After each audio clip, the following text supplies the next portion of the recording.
Hey, welcome to Science Friday. This is a quick run through to answer many of the questions I think you might have about getting your hardware set up to be able to take data for today's lab.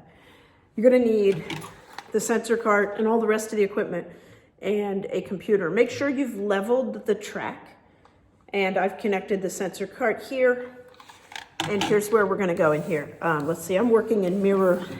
Let's try looking around here. I'm going to do sensor data collection. Same time, let's turn on the cart. It'll blink red when it's not connected. Proximity connect. We'll get the nearest cart. And there we go. Now here's the step many people miss. Underneath the cart, sensor channels, turn off position. We don't care about the position of the cart. We are, however, interested in using this thing as a force sensor.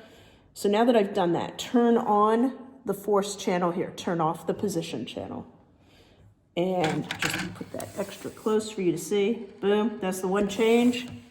Hit done. Now I'm ready to collect sensor data. I've got one chart showing here, it's force versus time, and I can just double check that, and I can see the force reading going up and down. All right. Oh, side note, make sure you're blinking green.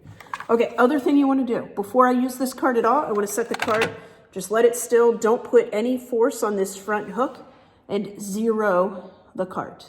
Zero. All right, now I'm ready to take some data. I'm gonna, ideally, you're gonna have a partner for this. It's gonna be a little hard for me to do on my own. What you can't see behind the computer is that I have a wooden block on the track. The cart is connected via a string to the block. The cord is, however, really long. Let me see if I can shorten this. It's happening on camera. So my objective is going to be that I want to pull this across the track with a force that'll generate a nice constant velocity. Let me show you what that looks like on the graph. I only get about 15 seconds to collect data. So here goes. Trying to get the minimum pull that gets this moving. Minimum.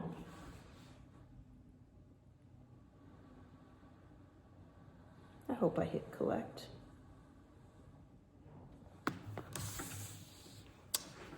All right, I do have data. Your data will initially look incredibly boring. I want you to come down here and choose the zoom to data. It looks like a magnifying glass here. Alrighty, that's kind of the graph we're looking for. This graph should go up, it should peak up somewhere before it breaks, and then winds up being pretty constant. This is roughly the graph that's on page 1 of the lab handout. That's the kind of thing you're looking for. There should be a ramp up, a big peak, and then a pretty much average velocity. This peak is the static friction force, and this average here is the kinetic friction force. Static should be bigger than kinetic. All right, that's how to get this connected. Good luck.